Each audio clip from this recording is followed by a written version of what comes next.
kazzo okubuuza ko president n'okufuna okusomesebwa na biki bigenda ogenda maaso. Abasajja bano tebaswadde olwaleero bakutte abakyala n'abaami abali myaka egikuze ensanvu babakona babatutte babawambye batutte ku pusi basibide teri amanyiyo.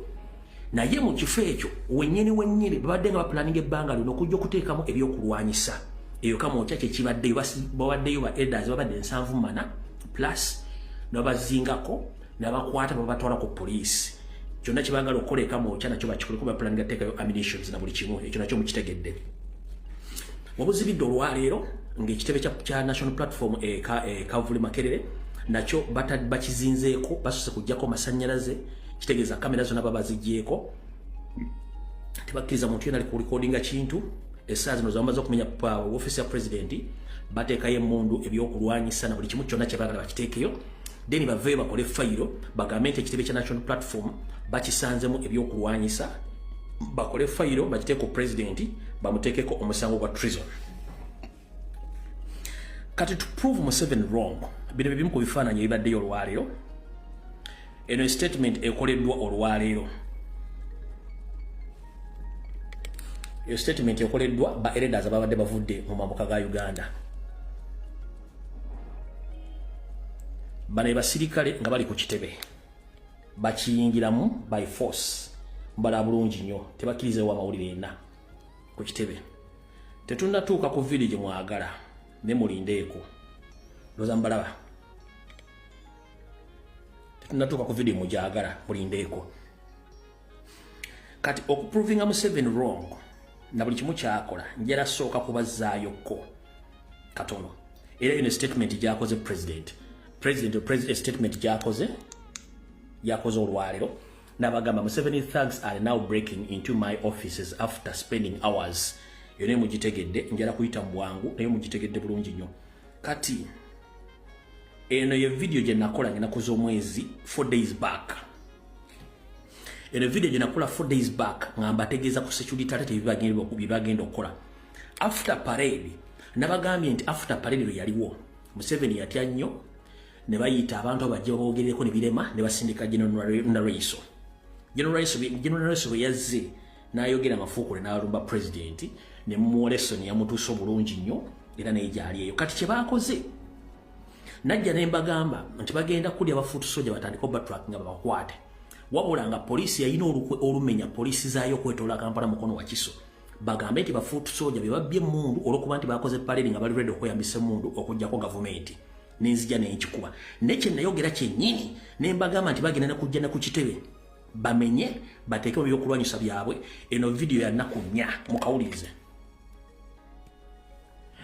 Alright, mbalamusizaako bannyabo ne basaba mwenda kanswenti muli bulungi ya nze kipayopayo ne security alert eno saagala esule kubanga bano abasajja bapulaninga ekiro n'emisana. Njala obubaka buno bugende butuuke eri pulezidenti ba foot soldiers n'ekibiina kya national platform naye nga njagala bugendere ddala wali mukulu akulira prime intelligence mukulu Christopher Damulira. Mukulu Christopher Damulira gwe n'aba Isa n'abaseemwayi muyina olukwe oluteeketeekere muteeseteese okukwata mu president of Robert Kyagulanyi Ssentamu muteekeko emisango gye mwali mugenda muteekako nga bawulibya otala bali mu kkomera ne bamachete saako ne Ssaanya Mujahideen. Kati olw'okuba nti president bamukoledde birthday surprise parade kati mwagala kutusa emizannyo gyammwe ngera twogere essaawa zino Christopher Damulira abatudde mu meeting ne bateesa bw'otyo bagenda okukwata president of Robert Kyagulanyi Ssentamu nga bagenda kukozesa omukisa guno oguliwo olw'okutya parade bagambe nti abaana balabiddwako mu byambalo emyufu bagenze ku poliisi ez'enjawulo mu bitundu by'emukono Kampala Wakiso ne bamenya poliisi ne babba emmundu oluvannyuma emisango egyo ne bagikonvatinge bagiteeke ku president nti abavubuka ba national platform people power benyigidde mu kumenya poliisi ez'enjawulo ne batwala emmundu nga baagala okwenyigira mu bikolwa eby'okujja ku gavumenti. Kino mukulu Damulira okimanyi bulungi nnyo mwadde ne mukiteesaako kubanga mwagala kukwata pulezidenti naye mwali mupulaniza mu kusooka naye nze nga bulijjo mbasookayo mu maaso. Kale Mr. President Robert Kyagulanyi Ssentamu njagadde okutegeeza mukulu Damulira n'abakulira iso ne semwayi saako ne police meeting bagituze ne bagikiriziganyako era leero ebyennyini bigenda maaso mu Kampala mukono gwa Kiso naye batudde balina engeri gye bagenda bikonvert nga biteeke ku fayiro yo bagambe nti olwokuba nti olina abavubuka abalala bekiddeko ku paleedi eyo be bali mu nteekateeka etandise okukola omenyi bw'amateeka okwagala okujja ku gavumenti nga muyita mu bikolwa ebyekiyeekera kale mukulu Christopher Damulira nze nga bulijjo mbasookayo ne mbaswaza meeting gye mwatuuzizza nga mwagala tandika mmwe kennyini okulumba poliisi zammwe mubbemu emmundu mukiteeke ku bafoot soldiers mutandike obateekako emisango gy'obutujju n'okubakwata mukwateko pulezidenti nakyo mukisaze mubagirawo nga nena bwe gisimufungize tukooye obufere bwa gavumenti ya Museveni ate nga mmwe kennyini mwe mutta abantu era wetwogera kati abaana mutandise obakwata olw'okomuledi wenansana baamukutte bamuwabe mu drone n'abala bagenda bawamba kubanga muli mu kutya nze mubategeeza Christopher Damulira ofubye nnyo okulaba nti oteeka wansi national platform ng'okola ebintu by'ekisiru mwatuuka n'okusindikira mukazi wo gweweganzikako omuwala oli ow'ekayunga kati ali mu kkomera gomwasibako emisango era egy'okutta omuntu ngera wali omusindise ajje abege pulezidenti amuteeka omusango gw'okuwamba nti yali agenda kwekubana n'aba SFC okuwamba gavumenti ya Museveni n'enzija information n'engikuba era bwe nagikuba omuwala bamusako misango gyakutemula muntu kati ali mu kkomera gy'avundira ate nga yali girlfriend wo omufunako olumuli mu KCC oluvannyuma n'omwefuulira n'omuteeka mu kkomera kati gyekino kyo bikola naye Christopher Damulira kiki golooza ebikola mukula tebituuka ekiseera tebikoma mukomye obunanfuusi alright tulina obudde butono nnyo kati njala kukolamu akantu kakutereezamu katono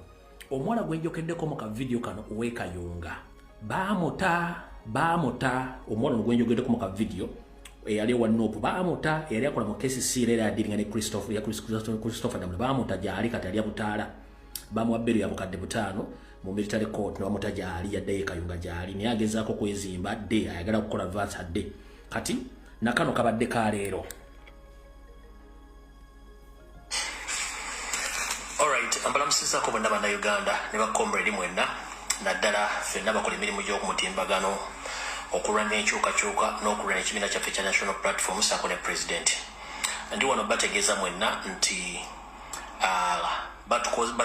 batutaddeko diversion olw'okuba nti kati batadde chairman Nyanzi ate amagye ne poliisi ne bagenda balumba essomero lyaffe ly'ebyobufuzi ly'Ekamooca nga bagezaamu okuplantingamu ebyokulwanyisa ne uniform nga kati essaazi ne twogerera ekitebe kyennyini ekya national platform ekikulu ekavule kirumbiddwa amagye ne poliisi mu bayingiriza keesi ez'ebyokulwanyisa ne uniform ku kifuba nga tebakkiriza muntu yenna adde okulikodinga era nga n'amasannyalaze baakedde gajjako nga ne surveillance cameras tezikola essaawa zino kati ngenda bategeeza mu daba comrade buli ali gy'oli please tusooke tuve ku diversion eziteereddwawo tusooke tuconcentrating ku bulabe bagenda otuteekako olw'ensonga bagezaako nnyo okufulaminga pulezidenti n'ekibiina kya national platform tulina ebyokulwanyisa nga bwe nabaga mu vidiyo eri ewedde so kati kyebali mukukola essaawa zino mwena njagala bakubiza omulago gutakungula muve ku diversion ezigenda mu maaso tusooke tuconcentrating ku kintu kyebagenda okuplantinga ku kitebe kuba olwo ne balingiriza ebyokulwanyisa omuli amasasi emmundu n'enifomu z'amagye ku kitebe kya national platform ekavule mu maanyi nga tebakkiriza muntu n'omu abayimiriza basse kujjako masannyalaze kuba kati kamera ziba tezikola abantu bonna balina amasimu bagabajjeeko kebere katooki bali mu kufulaminga nakola fayiro zaabwe zebagenda okutwala bateeke mu case file gye bagenda okugula ku pulezidenti n'ekibiina kya national platform so bakomredi mwenna abasaba muveeyo musooke muve ku birala tusooke tudde ku kyokulabisa abantu bano kyebakoze ku kitebe kale buli omutambuza ka vidiyo kano ne bakomredi mwenna muveeyo mukole vidiyo ez'enjawulo kale mukama bankuumire mutambuze obubaka buno. Alright. So Muhoozi Kanyarugaba, your father Museveni, as well Christopher Damulira, James Birungi, and other officers who were ordered to carry out that operation. I'm here to inform you that the international community is watching. Time is up. Your family has led Uganda for 40 years, but nothing we've gained. We lost each and everything as Ugandans. Our fellow Ugandans are in diaspora suffering because of mismanagement of power, money, and each and everything, all resources. So, we are tired of your family and your regime. It's time for change. So whatever all the tactics of military or guerrilla tactics which you are using to blackmail or to frame National Platform and Robert Kyagulanyi Ssentamu won't succeed, because we're here to expose you.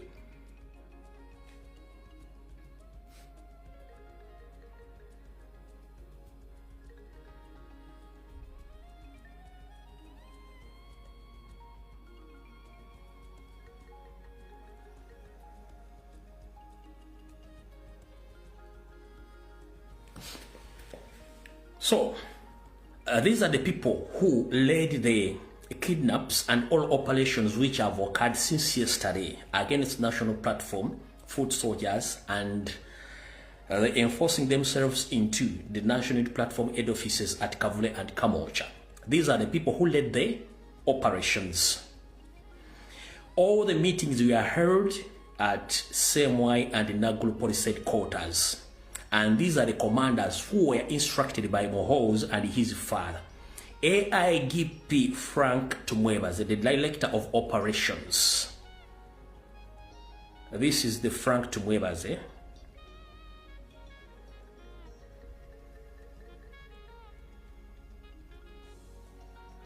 Wait a minute.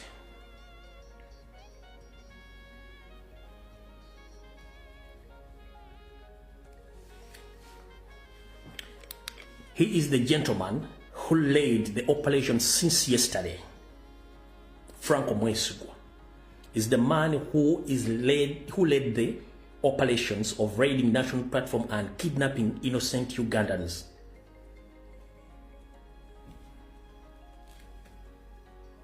In conjunction with a new Maria Mungu. Whoever who doesn't know Maria Mungu, he was a very dangerous man during Amin's regime. He kidnapped and he killed Ugandans under orders of Idi Amin Dada. So, under Museveni's regime, this gentleman known as Christopher Damoda is the man leading, is the man who is working together with Frank Mwesigwa to terrorize Ugandans, kidnapping and killing and torture them under different orders from Museveni and Mohoz in different torture chambers across the country. He's known as Christopher Damoda, the new Maria Mungu. Tugenze maaso. Kati njala kusooka kubategeeza obaka njala abalidinze operation zino ense bategeere.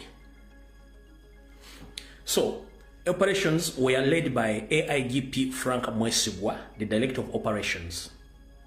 2. Commandants of SFC. 3. SP Hawali Operation City Tactical. Those are the main planners today's raid, and they are on ground disguising.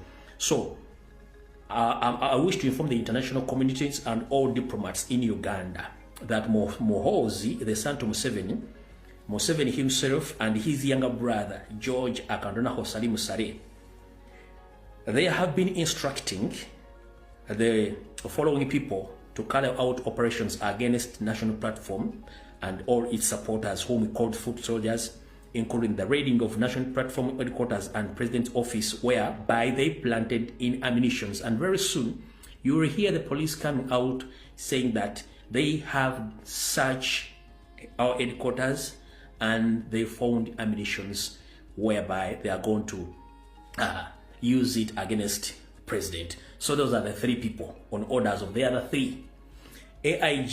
AIGP Frank Mwesigwa, Director of Operations. 2nd, Commandant of SFC. 3, SSP Hawali Operation City Tacticals. They have been all over around, supervising, commanding, using radio calls all along. Listen very carefully.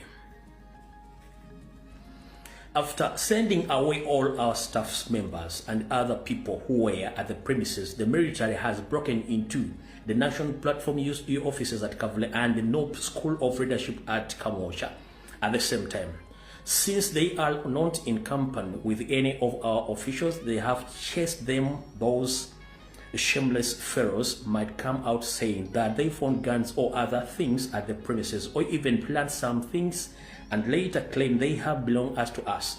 Even in their cowardness acts, they are smart. They are not smart at all. So that's the statement from the president himself, Robert Kyagulanyi Ssentamu. So njagadde okukola vidiyo eno ngiteekamu olufuutifuuti n'oluganda kuno kuliko abantu bangi abatasobola kukona mu vidiyo eno bwe mulaba bano be batono abalaba vidiyo eno nga tebagikonye mbe bangi bafuna information eno yensonga lwaki njagadde okutabikamu oluzungu n'oluganda kati njala tegeeza mukulu muhoozi ne banno bw'obanga ogamba nti omuntu yenna asavinga eggwanga tateekeddwa kweka feesi ye bano babeera ba terrorist tateekeddwa kweka feesi ye naye musindisa abasajja nde disguise nga bakwese feesi zaabwe musindisa abasajja nga bakwese feesi zaabwe mu bukookolo be abasajja bali mu operations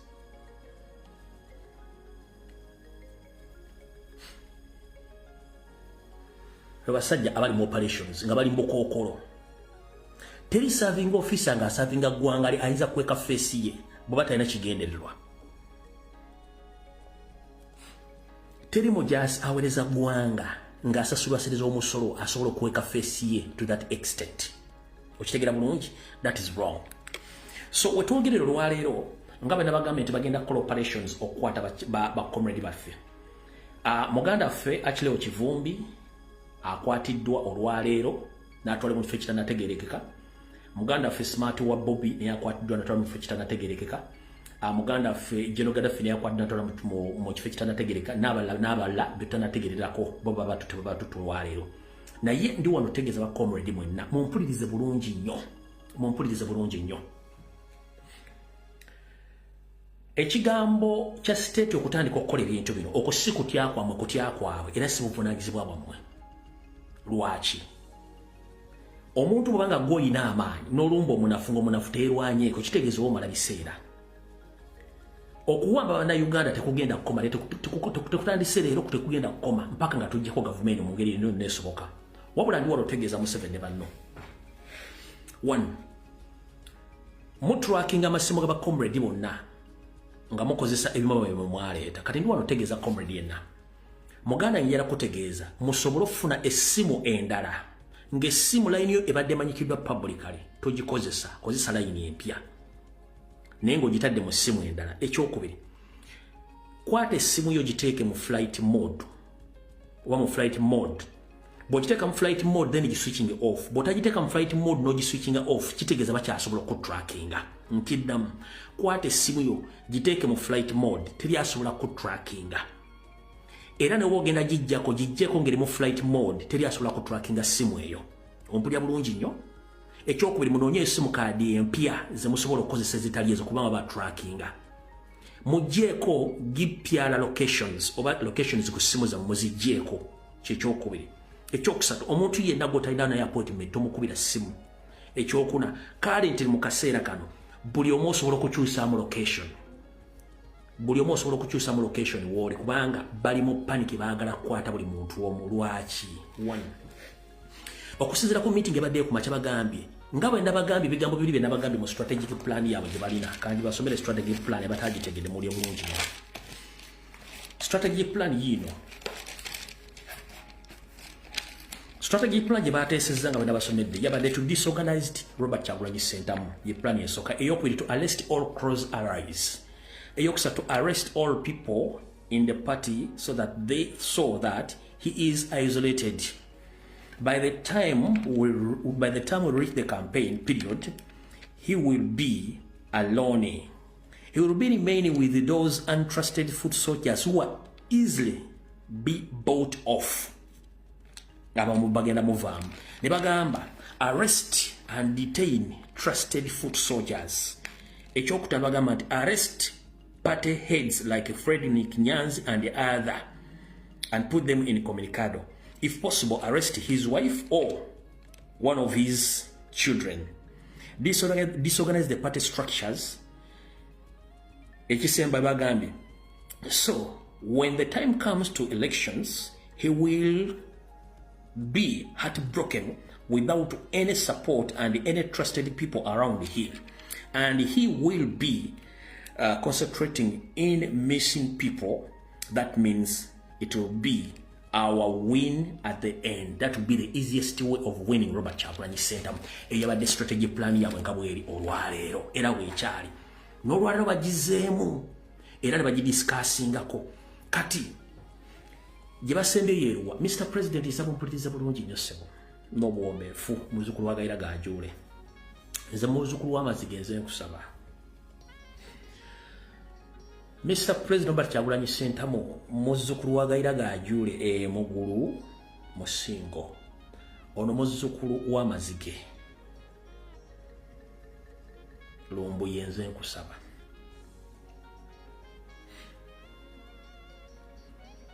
kibayita politics buli omu akimanyi by'obufuzi wabula kibayita politics obukodyo bw'obufuzi buli omu tabumanyi. Politics buli omu amumanyi era osobola okukwata essimu no discussinga politics, but politics obukodyo bw'obufuzi tewali abutegeera okujjako ng'omaze kakola ensi netegeera wano takategeera. Mukama wange oli flexible bulungi era omanyi politics bulungi, naye bino ebigambo byange njala bikugamba nga mbifunye mu message esembye mu meeting gye batuddemu. Abamu kiyinza obbawulikikira ng'obubi naye njagala mukigumiikirize. Omusajja ono gamuwedde ku mpagala ne bwe nkuzannyira akatambi kano kakakuzannyire kuno ngenda kukajjamu eddoboozi kakakuzannyire wano ngenda kukajjamu eddoboozi.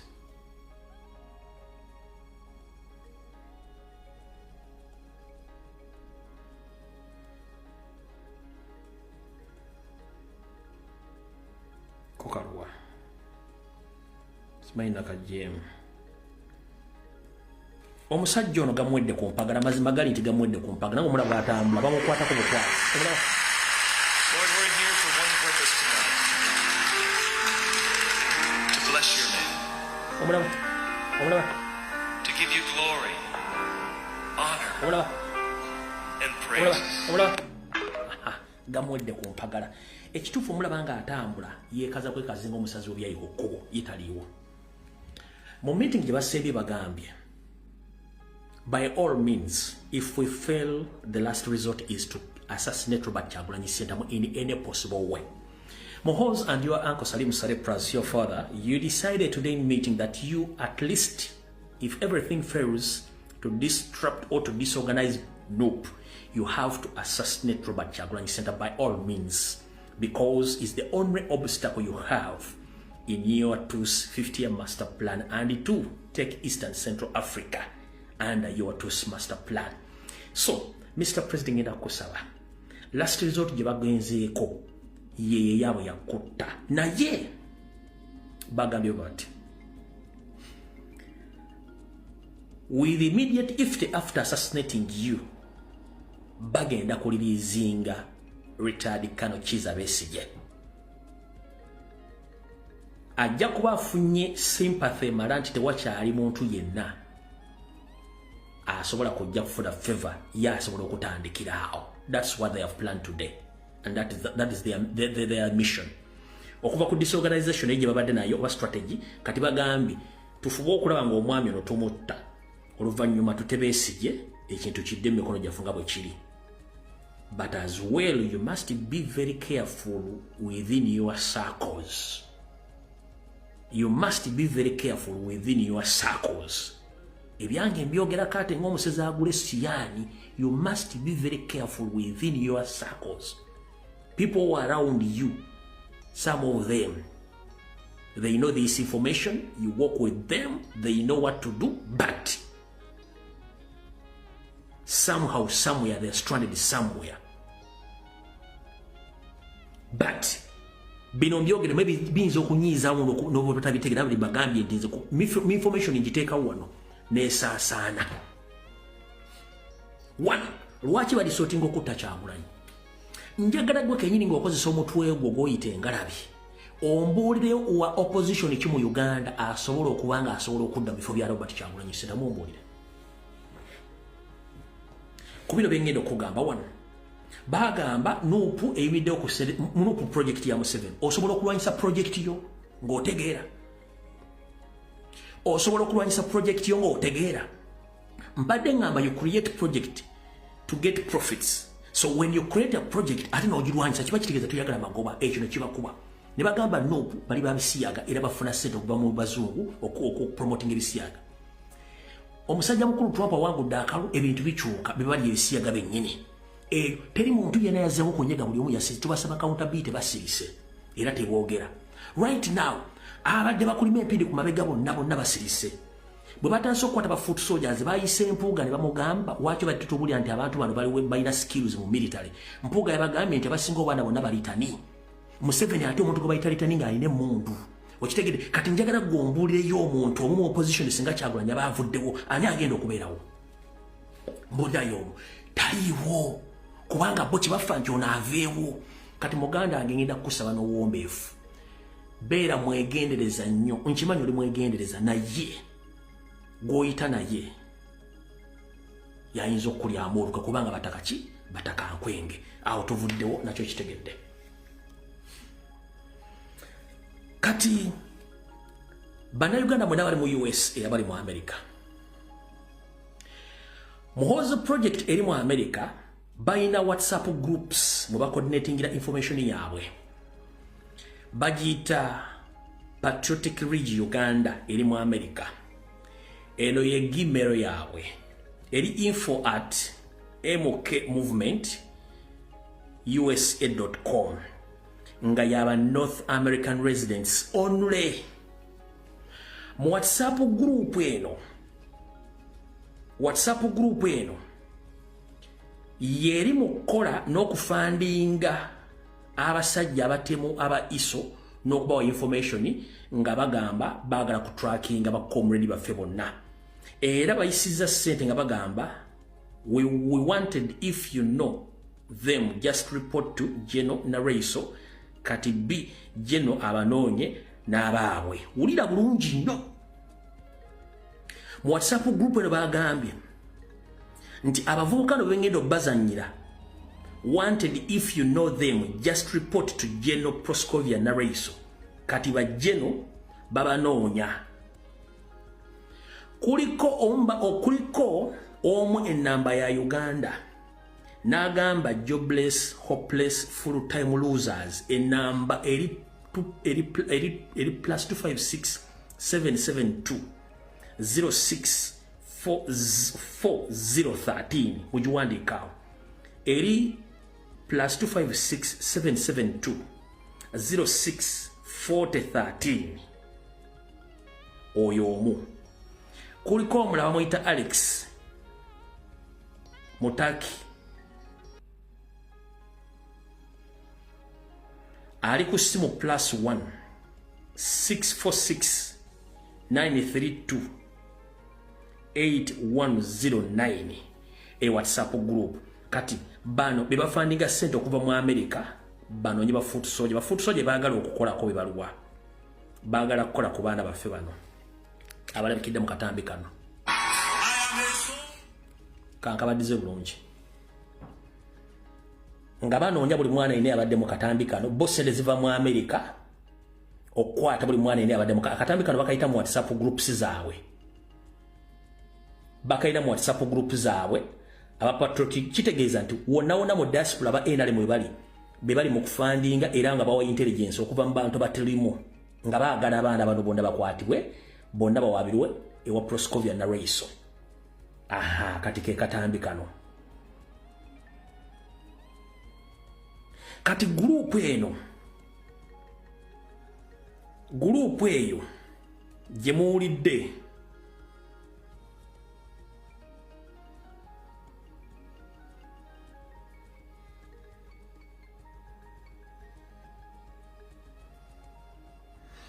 group eyo gye muwulidde ekulirwa omukyala gwe bayita Sarah Kasule if you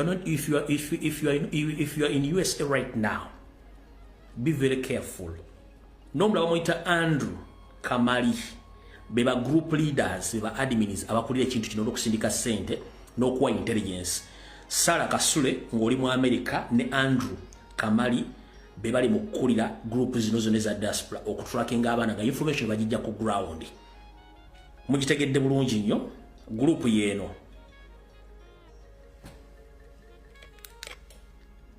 Kanjigaziye bulungi nnyo.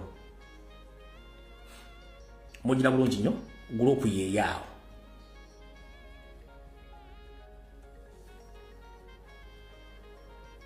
So, omuntu yenda mukwasi w'amateeka abamanya amateeka ne ba chapter leaders mu America muntukire mu inbox mbawe information eno mugende mu home office mugende mu FBI muwabire abantu bano nesimu ne munazisuula information tugirina ne information tugirina buli kimu tukirina nga mwe mukola funding ne tracking okuweereza abantu e Kampala ba tracking abaana afa babakwate awo no tuvudde ono za mutegedde obulungi nnyo.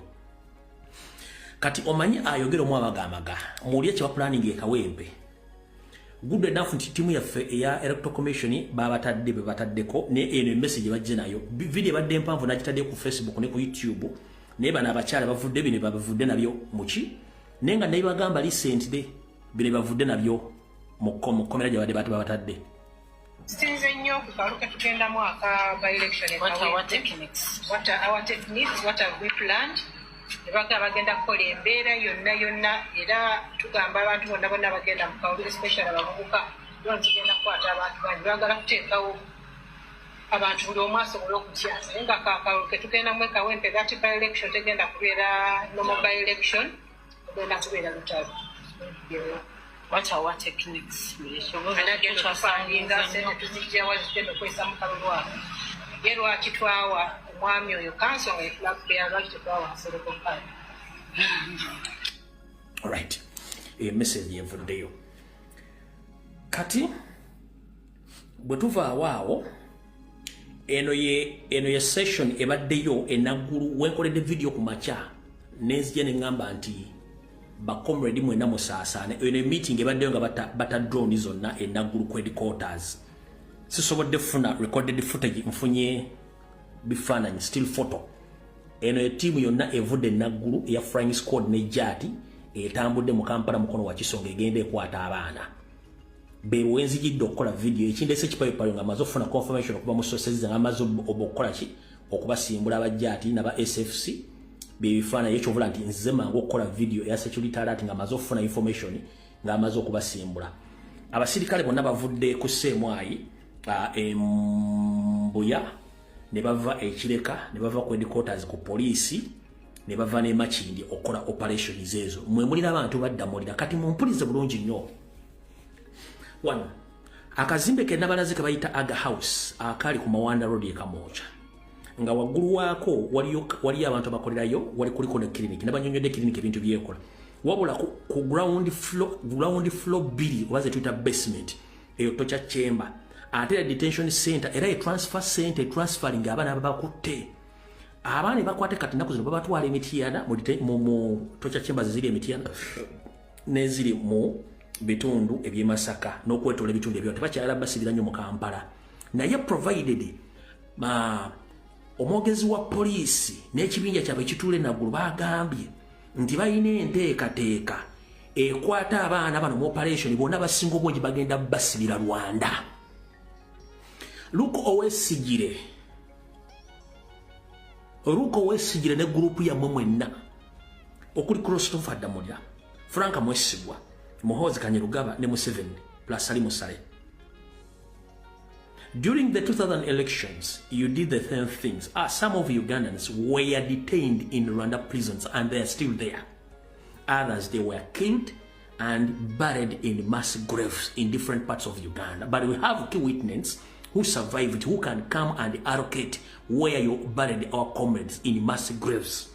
The same thing right now, you are planning to arrest Nupful soldiers or supporters, and after arresting them, you will transfer them to Rwanda prisons. And others, the liberated, will be forced into Congo in the battlefield so that they can be killed from there. So, Muhoozi Kanyerugaba, your father and your uncle, Salim Musale, it is in your wish to keep Robert Kyagulanyi Ssentamu alive. Right now, people are tired of your regime and your family. We are still talking simple and easy in the polite manner. But one time you force us to engage in what you did previously in 1970s. Because we can. But that's not the path we want to take. You are heard that Brother Museveni say that even freedom fighters, sometimes they might use violence to protect or to gain what they want. I'm here to inform you that it is in your interest to keep Robert Kyagulanyi center because it serves you, Museveni, it serves Muhoozi, it serves Salimu Sale and the entire Banyarwanda who are in Uganda, mostly in Uganda. The moment you assassinate Robert Kyagulanyi center, it will be an automatic call for liberation struggle or armored struggle. Quote me right. According to your cow mentality that you want to assassinate Robert Kyagulanyi, it will be an automatic armored liberation or armored struggle against your race. Because publicly now we know that we are fighting with Banyarwanda openly. For me, I don't eat my words. If you wish or if you plan to kill Robert Kyagulanyi, it will be an automatic call for all trusted and loving Ghanaians to engage in armored liberation because we'll be remaining with nothing. The reason as to why in Arab countries some people decide to be terrorists is because they have tried all avenues or peaceful avenues, but nothing came out of the peaceful means. The only way they decided to go with was to become a terrorist because they demonstrated, nothing they heard from the demonstration. They tried to talk, nothing came out from talking. They tried to petition their parliaments. Nothing came out of those petitions. They demonstrated, they were beaten, killed to the extent they had nothing to do. It's just to become terrorists. So slowly by slowly we are heading towards that point. We've tried all our level best to be peaceful, but you are trying to squeeze us to that level. But I'm here to inform you, don't push us to that end. Temutusindikiza kutuuka ku mbeera eyo. Lwaki? Kankunnyonnyole. Ffe tuli bannansi tetuli bagwira. Era tulwanira mu nsi yaffe kyekisooka. Ekyokubiri, omuntu yenna bw'omunyigiriza ennyo nga talina kiddako agenda kufuuka mutujju. Omutujju tazalibwanga mutujju, anyigirizibwa naba nga talina kyalekeddwawo wadde kyalina kukola. Temulina monopole ku mundu, temulina monopole kuki, temulina monopole kuki, ku violence. One, njala tegeeza public, and I'm here to inform the international community that all the serving UPDF officers, most of the indigenous, they were taken to battlefield in Congo, other than Somalia. Those one you see in SFC who are dressed well with the heavy ammunitions, those are the machineries of SFC from Rwanda. But funny enough, those people are not trained. They are not trained, they are just scarecrow. Mwetubamanyi bulungi nnyo nga ne bacommandants bonna Abanyarwanda tekuli yali agenze ku battlefield, including the army spokesperson Felix Kulayije. Tokubangako sasi, togenda akola ku kintu kyonna, just wakola training, tokubangako sasi azuwero nenda lweso. Bonna basinga obungi tekuli amanyi sasi nga ne bwokuba essasi basooka okudduka. So I'm here to inform Museveni that the indigenous Ugandans whom we forced out of their country to go in your prominent wars in Congo, Somalia, South Sudan, they are there watching. But you come afraid that you have forces in Uganda. But right now I'm informing that almost 70% of forces they are in Congo, Somalia and South Sudan. In case we decided to wage a war against you, you can't survive because the people you trust around you, they haven't experienced any kind of battle within their country. Abanyarwanda watekuli yali agenzeko mu lutalo bado lusinga mu bannayuganda abasoga abanyolo abatolo abalugwala bana abanyarwanda bali mu kulya gundi ebitiri biyita ne bali embizi ne banyolako bia ne bagenda mbivu ne tebagenda ako ku battlefield baganda bafali ku battlefield abafirayo bobo yagala chiproving oyo kulayije gwe kati ambassador tagenda ako na mu lutalo takubanko wadde sas just mubateko obutesi bano bannalo isosumwe bani simwe batugirimana simwe bonna bana tekuli yali agenze ko mu lutalo. It's very easy abantu obaku bantu basanya within a small period of time ndo kintu bategeza temutikule batajja kutegeera temutusindikiriza lwaki kino njala kikunyonyera ngo omutwe ogwokola bulungi era buno obaka njala bugendere mu 7 muhozi n'abalala mu byobufuzi mubadde lake nnyo mu Uganda lwaki muli lake nnyo mwe mwafuuka ba terrorist under Fronasa. For us we are not terrorist tuli mu peaceful means of transition we are not terrorist mwaba mu politics ne mugenda ne mufuuka ba terrorist ne mujjamu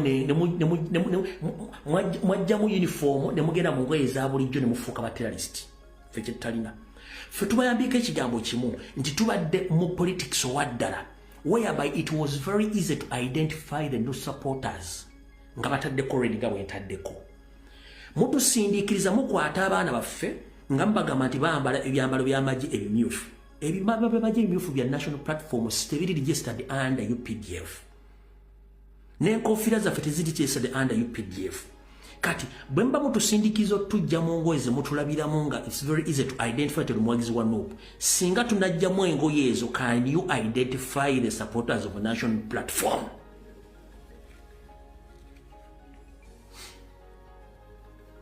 the reason being nti abaana okwambala uniform emyufu oba Uganda n'okwambala uniform kibatiisa nti international community laba nti mwina support kubanga omuntu yena okwambala uniform ya kyenvu it's a curse in Uganda mubasasula ssente okwambala yellow but no one is paid to put on red in Uganda.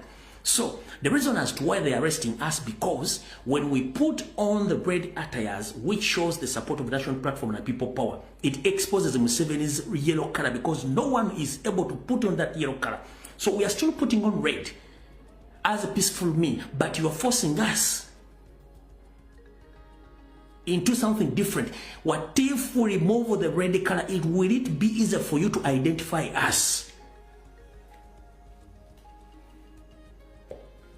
Ati mwagala tukwata kiraba kyange otu identify nga tuli mu ngoye za bulijjo tugezezaako ku identify nga ensettlement tuli politically mature twambala red that is our color and our desire our support singa tunajja mu red tugenda mu ngoye za bulijjo can you identify anyone kimwagala tutuukeko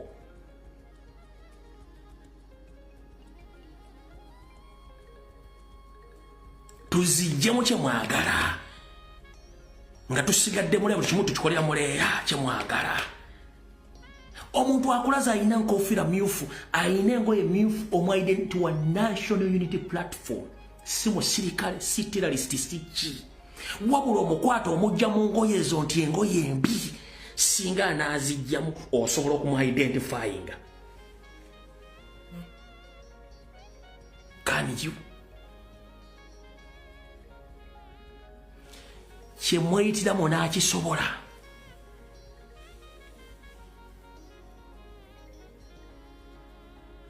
so mutuula ne munywa amata mu amafu ne mutandika okunyampira mu ntebe sorry to mention ne mutandika okulowooza nti mwensi mwagimala but that move of arresting people supporters most of the foot soldiers who are putting on red it is a mess. Because when we put on red, it's very easy for you to identify us that those are supporters of national platform and people power. But if we remove the red attires, will it be easy for you to identify us?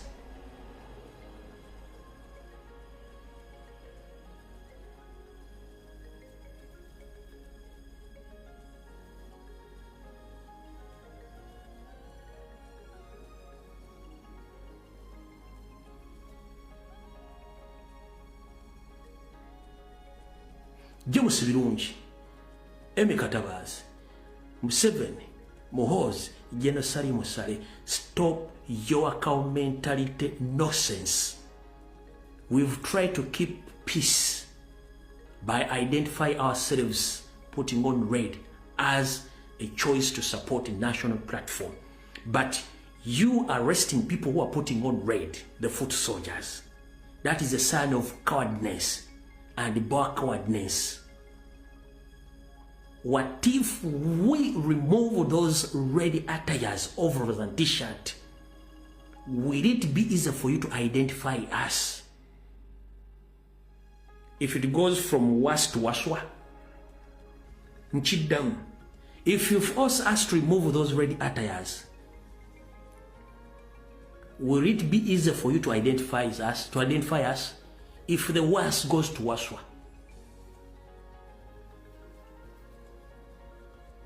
ekintu ekiyitiridde bakiyita was, bwe kiyita ku was kibeera waswa, ewe byange eyo tamuzi zange temuzikozesa mu bintu byomwagala. Ekintu ekisusse bakiyita was, bwe kisukkawo nze nkyeyitira waswa. Kati bwe mutunyigiza okuva mu ngoye zino, bwe kinaasukkawo ne kifuuka munaasobola tuhandolinga. Kubanga it's very easy to identify the policeman, kubanga ateekako kombati y'amagye. Kyangu nnyo okwa-identifying wa prison, ateekako olugoye lwa prison. Kyangu nnyo okwa-identifying omuntu ataleko, naye omuntu atali identifiable ng'ayambadde ekintu ekirala ekyefaananiza engoye za bulijjo kibi nnyo. So bw'oba otuula ku mmeeza mmwe nga munywa amata gammwe n'obumondo obusotte, mulowoozeemu kye mukola mukikyusemu ng'obudde bukyali. Temutusqueezinga nnyo tutwala ku sitepu gye mwagala tugendeko. Okitegedde bulungi nnyo? Ekyo nakyo mukitegedde. Kansooke nzireko wano.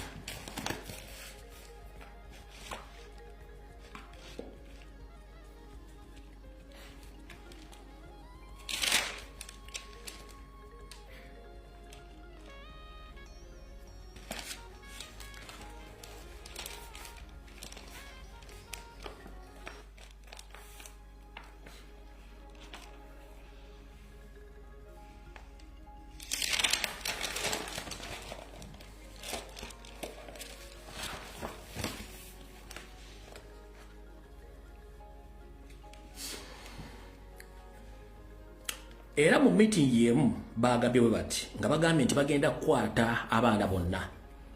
Tugenda otutuuka mu kulonda nga abaana abo tebaliiwo, ye mission yaabwe nkiddamu. Muhoozi, Museveni, Salimu Sale n'abalala. You are planning to arrest or kidnap all foot soldiers across the country. When times reach during or after elections, you won't be having a resistance from NOP. So that is your plan. And you instructed during or after elections that you've instructed your mafias to the order of shoot and kill. Omwami ono yagambye nti olwokuba nti bagenda kukola kye tuyita protest vote, nti okulonda nga kwaggwa bwekuti ne balangirira kubanga baagala kulangirirayo seri. Bo Muhoozi yalagidde bakole ekigambo kye bayita shoot and kill, yawadde orders ku lunaku bakuba amasasi afaafe ebisigadde bajja byoza. But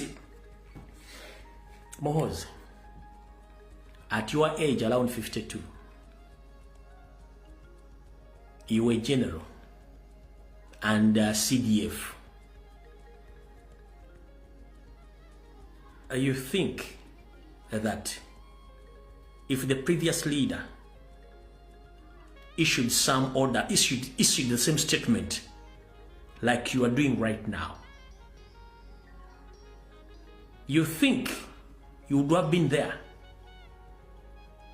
If Amin did so, if Obote did so, would your father be there? Or your uncle Salimu Sale and Janet, would you have been there? No.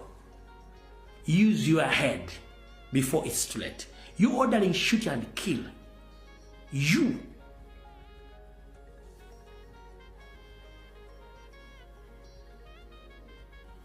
Try to force yourself to understand.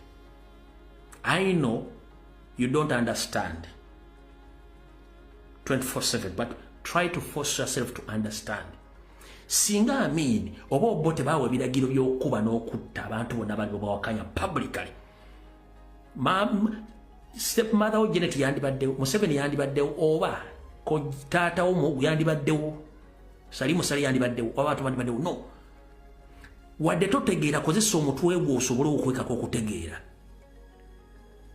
wadde totegeera kozesa omutwe gwo n'obudde bw'osobole okutegeera olw'ensonga nti ebiseera ebisinga bw'okozesa nnyo omwenge kali ka alcohol content akalimu kakuleetera okulowooza nti mu nsi olimu bw'omu naye ng'abantu be bali mu nsi kinjala okuteeka okugamba otegere bulungi nnyo kitegedde mukulu so order the shoot and kill during off directions genda ozigambe ennyoko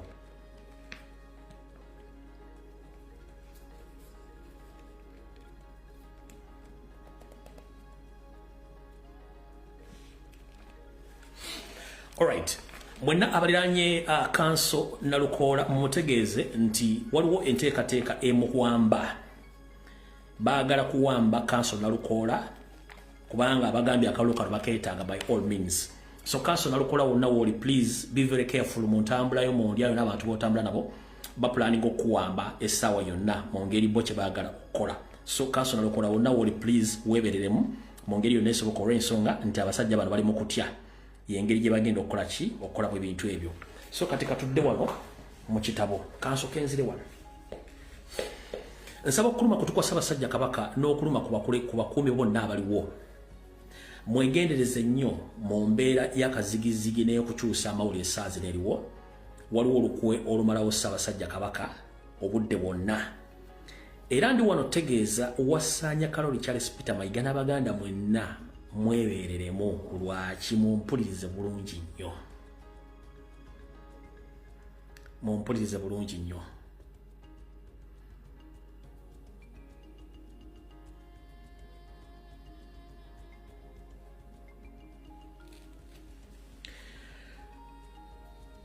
bwe mbagamba ebigambo bino mbitwalanga byakusaaga oluvayo ne musirika Museveni nga bwe yali ayagala okukyusa Uganda bagifuula enveera republic oluyimba lwaffe eggwanga likyoke